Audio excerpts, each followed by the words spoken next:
comes the money. Here we go. Money talk. Here comes the money. Money, money, money, money. Dollar, dollar. Dollar, dollar. Ching, ching, bling, bling. Cut the chatter. You ain't talking money, then your talking don't matter. Ching, ching, bling, bling. Patent pockets. We take the dollar, dollar. Can a damn soul stay?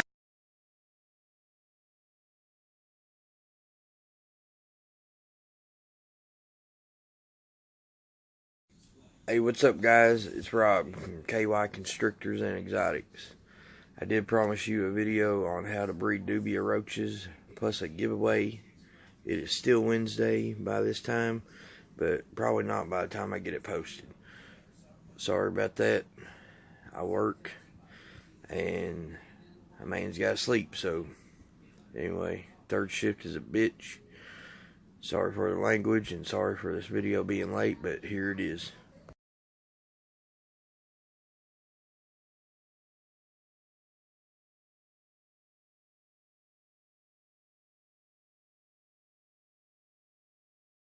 Alright guys, this is my typical setup right here. I have my water and my food, which is a roach chow. It has all different type of stuff in it, bee pollen,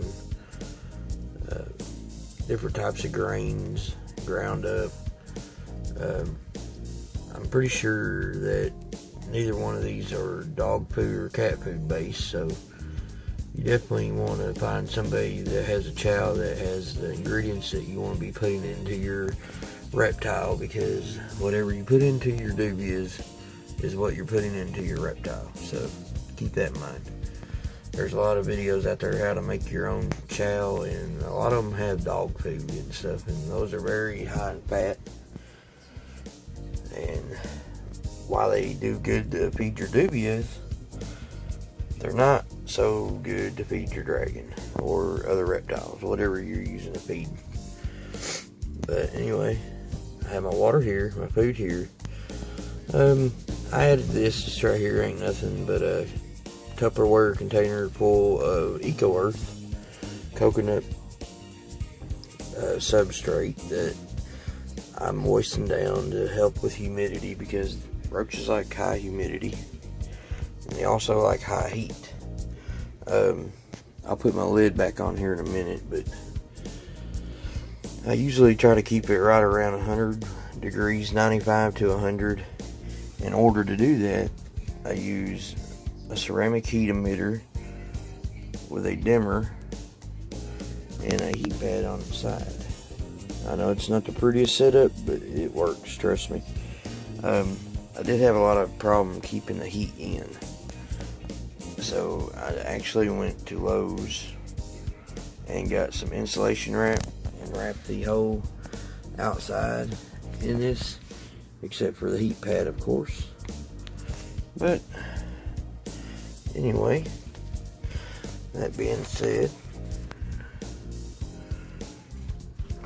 here's a look at some of my dubias I got here. You can see several large females and males, and I'd say there's at least 1,000 babies in here, easy, all throughout.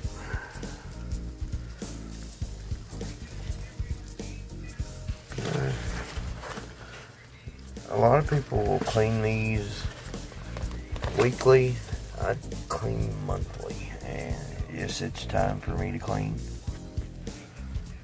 But you're better off to order, as far as housing them, you're better off to order these egg crate flats, or find a deli or somewhere that uses them and just throws them away and just ask them, hey, can I have them? Most of the time they'll look at you real weird and they'll give them to you. But anyway, these are my Dubia roaches. Right now my Beardy is not eating them so much. She used to love them. Right there, that frost set is another key element whenever you have Dubia roaches, because you want that frost to build up, because that's what hold a lot of the humidity for you. And for that frost, I don't know if you can see these little tiny black bugs, like right here. Yeah, we're good.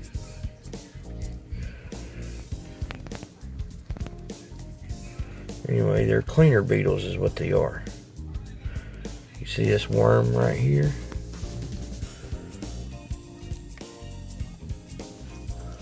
That little black bug right there. Right there. And you'll see a little worm.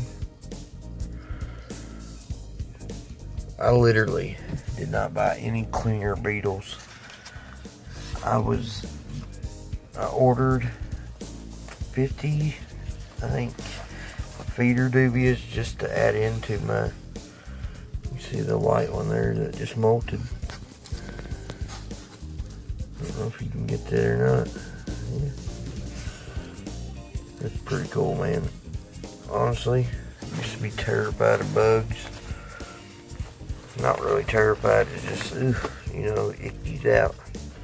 There you go, you can see how well populated they are. Took me about 2 months to get here. You see they love their chow. You can definitely tell though, numbers have definitely multiplied massive in probably the last few weeks, just because the amount of chow that I've been going through. I also feed them oranges on occasion. They love oranges. They will devour oranges. I mean, but they are very, of course, oranges are very high in citrus, so you just gotta be careful. They do love corn, greens, carrots, potatoes, any type of vegetable is good for them. You might want to steer from onions or something, I don't know. I wouldn't think onions would be good for them. But, sorry about the light, guys. I mean, it's a bright light, so you just gotta bear with me. Anyway, you can go out and get the water, or you can go out and buy you some water crystals. But I bought a bag of water crystals, I think, at my local lawn and garden for like $6. And literally, like, it will be enough to make these water crystals for 2 years. I mean, literally, this jar here will last them easily a month. My Dubia's chow, I tried this woman here, she went to the Lexington Expo, and they love that chow. And she told me the ingredients, and I haven't wrote down somewhere, but I remember bee pollen and certain grains that she had used were her base ingredients. So it's real good for them to eat stuff like that. But anyway, guys, this is it. I'm gonna go ahead and throw my lid back on, that way you can see what it actually looks like. Dubias require a lot of ventilation also. I mean, not so much where you have to have a fan or anything, but I just put this kind of to where it can breathe under, and then you still get retain humidity. And I'm sorry about this, guys, I don't have a camera guy with me today, or lady, because I am the only guy in the house. And I put that screen lid on top, that way I just, you know, hold the ceramic heat emitter up off of the tote just a little bit, the way the heat's not directly on them. And I have this set on probably 3/4 of the way power. You can see my temperature gauge is reading 80, but that's where I've had the lid off. I usually keep it, like I said, 95 to 100. They love heat. But anyway, guys, this is the video that I'm going to be using for my 200 subscriber giveaway. Like I said in my other video, I would either give you 5 males, 15 females, breeding size roaches, plus 25 feeders, or I'll give you 50 feeders.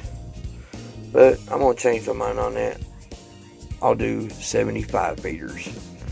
So it's either 75 feeders or 5 males, let's say 20 females and 8 males. You want it about a 3-to-1 ratio. But that's what I'm going to do. Get me to 200 subscribers and we'll get you a breeding colony just like this. Literally, tote, $5.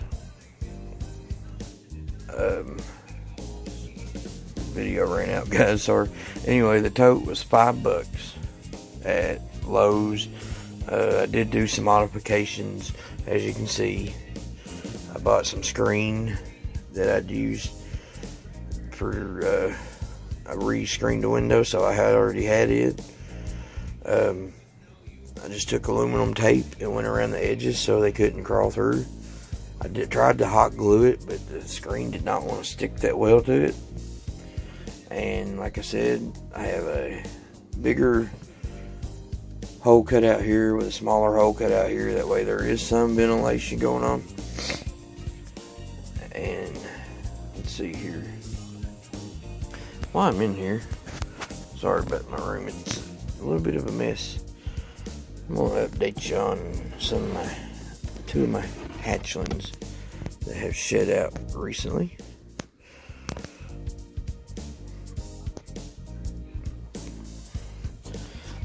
I tried to he shed today. I did have 1 male and 3 females, but he shed out this morning when I got home from work. Him and one of his sisters. You can see awesome pattern. I mean, for a normal, man, these things are beautiful. I mean, don't get me wrong, I love normals. Wouldn't be possible without them, that's for sure. But yeah, he's awesome. But I think he weighed 70 grams. I think they all weighed like right around 70 grams. One of my females, I think, weighed 65. But anyway, I tried to feed them a rat pink. And of course, this guy actually acted interested, but not so much. He didn't take it. So I'll wait. I'm gonna try to wait till these two shed out. They'll probably shed out today sometime. They're still in there together, but I went ahead and separated this guy and this girl down here. I don't know if you can see her back there. She's real pretty too. These are 50% possible het pieds. So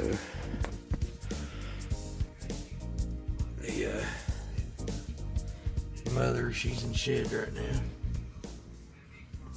Of course, she's got her paper towels all wadded up. Gotta love that.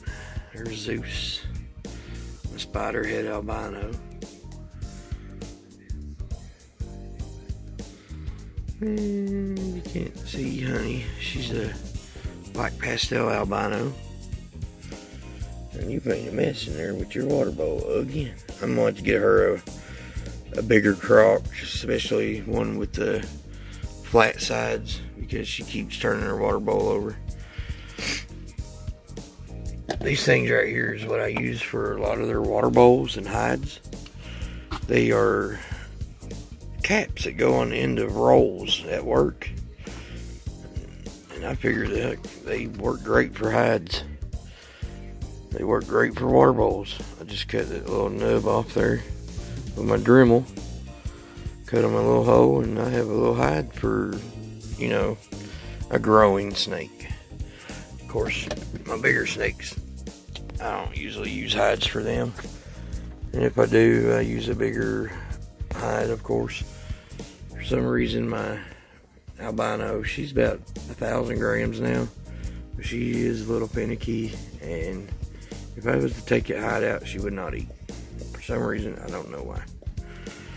And of course, you have my baby Sasha here. Oh, I love her. She's a good girl. She's an old girl. Yes, she is. She is literally like one of my kids. I love her. Something ever happens to her, it'll kill me. I'll have to take off bereavement for work, for sure. I love her, and she loves us. Anybody says pit bulls are mean dogs, they're crazy. It's all about how you raise them. They are, if you want a good family dog, a pit bull is the way to go. They're so loyal. And the thing about pit bulls is they're not like other dogs like Chihuahuas. My mom and dad had Chihuahuas and Pekingese. And I'll tell you, they are just some, I don't know how to say it really. They are really one or two owner dogs. You know, they like one or two people, and that's about it. Pit bulls, they love everybody in the house. It's like when we get up in the morning or in the evening, whenever we get up, they greet us. Or she does. She's my only one I got left now. Somebody stole my blue pit, of course. It upset me greatly, but I figured I'd give a little tour of what I got going on here. My boas down there tomorrow, feeding day for them. I do keep them on a separate schedule. Why? Keeps me on my toes, I guess. But they are different from ball pythons. They do eat differently. I've always heard and done this, and it's worked for me, but I always wait until they go to the bathroom to feed them, just because they do have a different digestive system than ball pythons. But anyway, that's it. I do have the hooks that I use for my boas. I'm not stupid. Trust me. When they bite, they hurt. A ball python, not so much. But a boa has a double row of teeth, and they will nab you. Anyway, guys, this video is the 200 subscriber giveaway video. Make sure that you like, you comment. Make sure that you comment done, and we'll have that drawing as soon as y'all hit it. Thank y'all.